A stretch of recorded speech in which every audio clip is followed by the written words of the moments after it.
नमस्कार. मराठवाडा नेता मीडिया हाऊसमध्ये आपलं मनपूर्वक हार्दिक स्वागत आहे. लोकसभेच्या निवडणुका,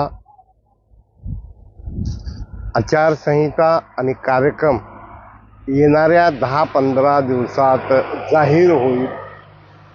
सर्व चर्चा, खर्चा आणि मिरच्या ची सर्वत्र चर्चा आहे.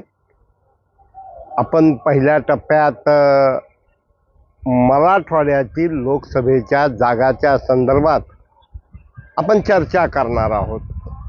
या चर्चेमध्ये प्राधान्यानं आपण लातूर आणि नांदेड हे भाग 1 मध्ये आपण चर्चा करणार आहोत. जेव्हा नरेंद्र मोदी आणि भारतीय जनता पार्टीने अबकी बार 400 पार ची घोषणा केलेली आहे, हे भाजप आणि मित्र पक्षाचा त्यांचा अंदाज आहे. दुसऱ्या बाजूला विरोधी पक्ष आहे, त्यामध्ये एकात एक नाही. मग इथं कोण उभा राहणार, तिकडं कोण उभा राहणार, उमेदवार कोण, जागा कोणाला, तसं युतीमध्ये सुद्धा थोडं बहुत आहेच. तर आपण पहिल्यांदा लातूर लोकसभेचा विचार करू. गेल्या वेळा म्हणजे विद्यमान खासदार सुधाकरराव श्रंगारे, त्याच्या अगोदर सुनील गायकवाड, त्याच्या अगोदर आपण जर पाहिलं तर कोल्हापूरचे पहिलवान हे होते. आणि अशा एका परिस्थितीमध्ये लातूर लोकसभेला महाराष्ट्राच्या इतिहासातील नव्हे बोटावर मोजण्या इतक्या व्यक्तीमध्ये सुधाकरराव श्रंगारे एक साधा, निर्मळ, नॉन करप्ट आणि चारित्र्य संपन्न व्यक्ती म्हणून ज्यांच्याकडे पाहिलं जातं, ते गेली 5 वर्षात किमान किमान किमान किमान किमान नाही नाही म्हणलं तर 70-80 कोटी रुपयाला चंदन लावून घेणारा हा महाराष्ट्रातला एकमेव खासदार ठरू शकेल, ज्याने कुणाकडनंही टक्केवारी घेतली नाही.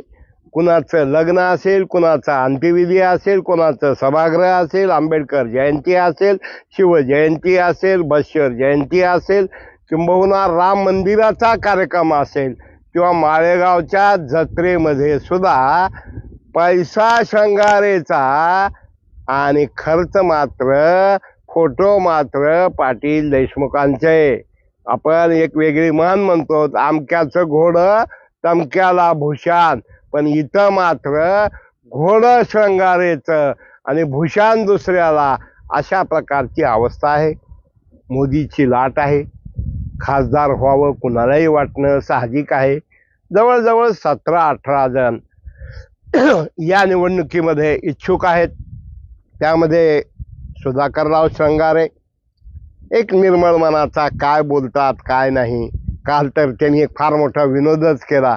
म्हणले पंतप्रधान नरेंद्र मोदी यांची गाडी जेवढी भारी आहे तेवढ्या किमतीची गाडी माझ्याकडं सुद्धा आहे. खरं म्हणजे अर्थार्थी बोलायचा काही संबंध नव्हता.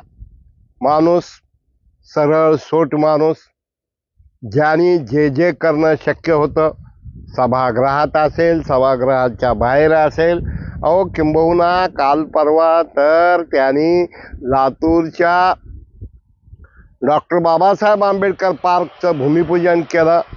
त्याचबरोबर उदगीरच्या दूधमुक्ती प्रकल्पासाठी त्यांनी प्रयत्न केला.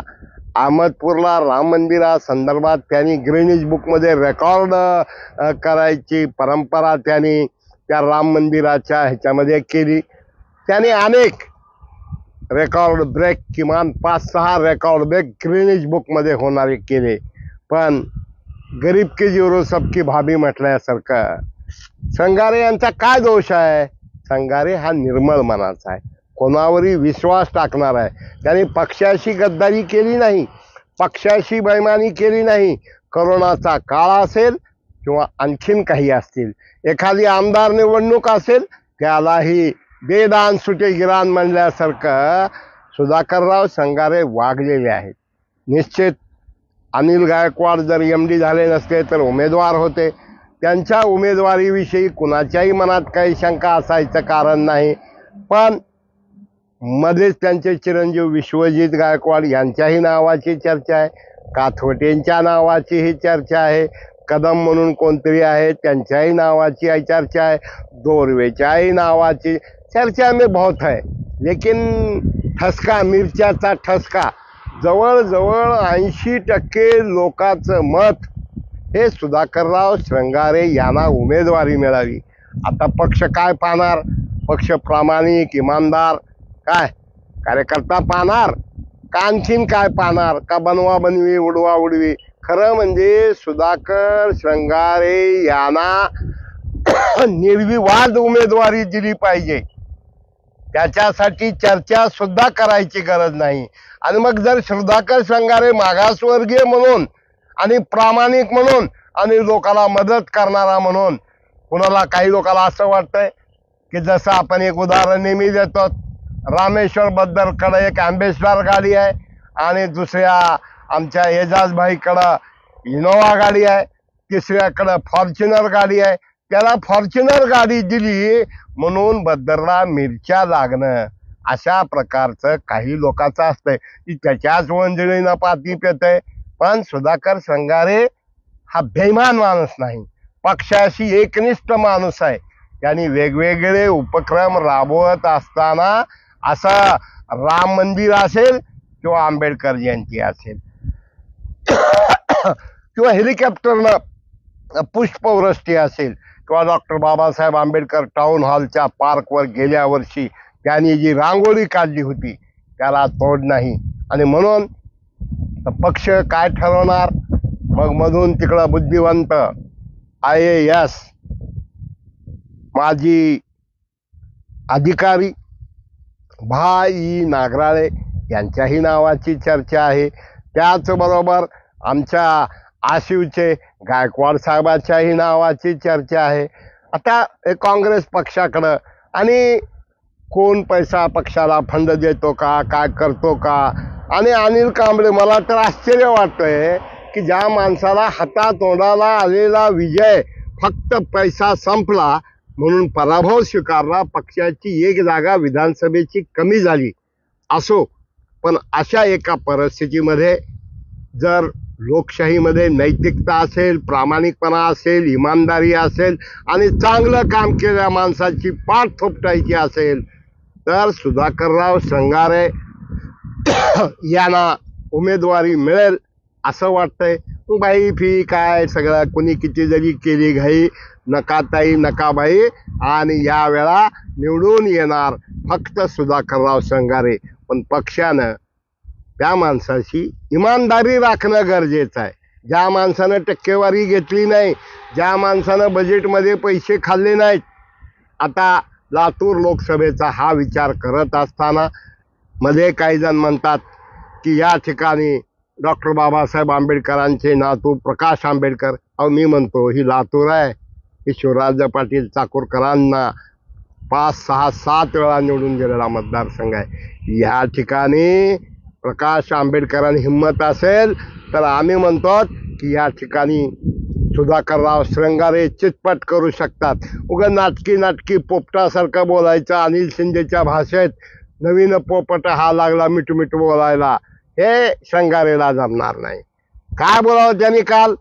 त्यांना बिचारा म्हणणं चुकीचं, कारण करोडपती, अब्जोधीश माणूस, पण अत्यंत विनम्रता, गरीब, कष्टकरी, सामान्य भेटले की वाटतं एक साधा भोळा माणूस. तर आता हे झालं लातूर लोकसभा मतदारसंघाचं. मग काही लोकांना मिरच्या का लागतात? त्यांनी 2 कार्यक्रमामध्ये माणूस म्हणून, माणुसकी म्हणून, संस्कार म्हणून, भैया मला लक्ष राहू द्या, मला आशीर्वाद राहू द्या, काल परवा भैया तुम्ही येणार होता वाटला, तर तो त्यांच्या मनाचा मोकळेपणा आहे. पण मॅनेज पार्टीमधला, मॅनेज मानसिकतेचं श्रंगारे नेता नाहीत. आता दुसरा लोकसभा मतदारसंघ आपण चर्चा करूया, नांदेड. काल परवापर्यंत मला अनेक जण म्हणत होते काय होणार काय होणार काय होणार. मीही म्हणत होतो अशोकराव चव्हाण हे इकडे यायचे होते, ते बाबा काय होणार सांगता येत नाही. आता अशोकराव चव्हाण आले, खासदार झाले. त्याचबरोबर दुसरे त्या ठिकाणचे आपले डॉक्टर काय तेही या ठिकाणी म्हणजे 2 खासदार आले. आणि मी सांगतो ज्या पद्धतीनं दातृत्वामध्ये सुधाकरराव श्रंगारे त्याच प्रकारे कर्तृत्वामध्ये भिंगरीसारखं गावागावात फिरणारे गोरगरिबाकडे जाणारे आणि एक खासदार आणि 3 मुख्य काय कन्या मुलगा आणि शेकडो कार्यकर्ते. मी म्हणतो प्रतापराव पाटलांना माणसाशिवाय करमतच नाही. आणि सारखं ह्याला फोन त्याला फोन, त्याला पत्र त्याला पत्र, ह्याचं काम करा त्याचं काम करा, सोयरीक अटेंड करा, लग्न अटेंड करा. आणि राष्ट्रीय महामार्गाची कामं आणली, रेल्वेचे कामं आणले, वेगवेगळ्या पद्धतीनं करत असताना निश्चित संतोकराव हंबर्डे इच्छुक आहेत, राम पाटील रातोळीकर इच्छुक आहेत. मग चला हे मागू लागले तर मी का मागू नये म्हणून देशमुख ही इच्छुक आहेत. पण एकंदरीत विचार करत असताना जर ही भाजप आहे ही काँग्रेस नाही. मी अजगर म्हणणार नाही, गोपछडे डॉक्टरनी म्हणल्याचं का अशोकरावना.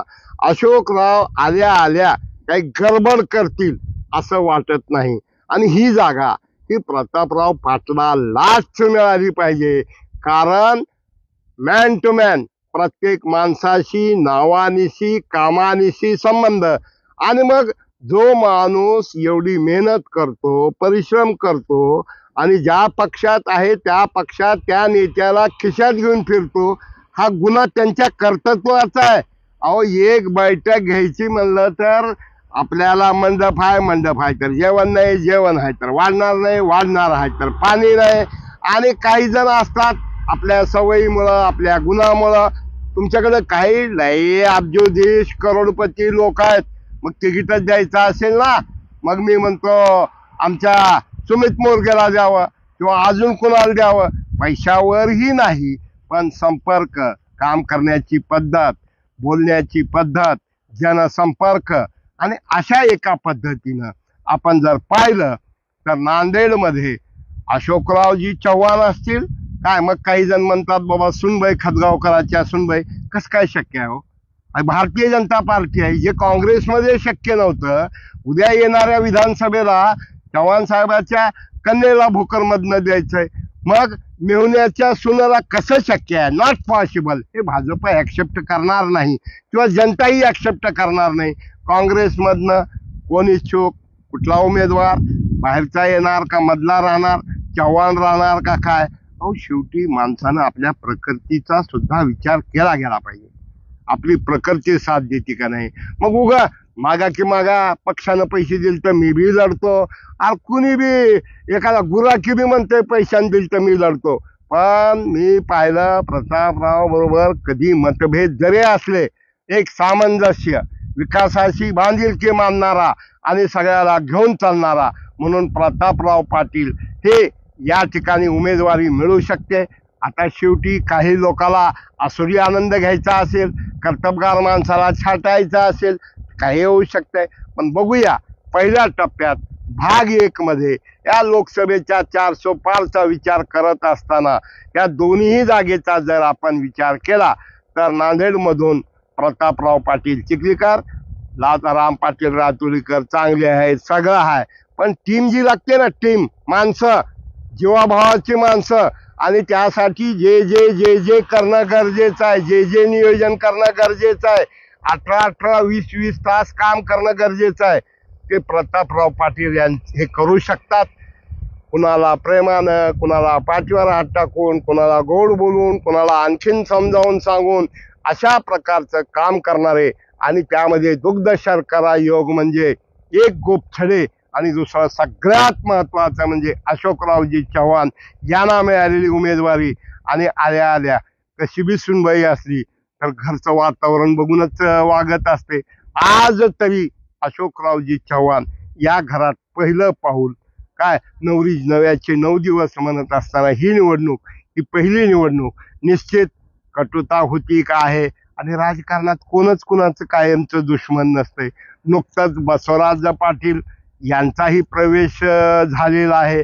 आणि थोड्या वेळापूर्वीच अभिमन्यू पवार आणि बसवराज पाटील जवळजवळ 100 गाड्याचा ताफा औशावरून ह्याला गेला होता, मुरुमला गेला होता. असो, एकंदरीत पहिल्या टप्प्यात या 2 लोकसभा मतदारसंघात मला जे वाटतंय, मला जे दिसतंय, मला जे कळतंय, माझं जे ऑब्झर्वेशन आहे, मी खाजगीत म्हणत असतो, जो देता वो नेता, जब तक देता तब तक नेता. या दोन्हीही ठिकाणी देता आणि घेता यापेक्षा अबकी बार मोदी सरकार येण्यासाठी ही 2 माणसं भाजप देईल असं वाटतंय. चला 2 दिवसानं किंवा उद्या आपण बोलूया नांदेड, हिंगोली, परभणी आणि बीडवर. नमस्कार. आपल्याला योग्य वाटलं कॉमेंट करा, शेअर करा, लाईक करा आणि मराठवाडा नेता सबस्क्राईब करा. पुन्हा सांगतोय, सबस्क्राईब करा. कॉमेंट करत असताना पिसाळलेल्या कुत्र्यासारखे कॉमेंट करू नका, माल मारून कॉमेंट करू नका.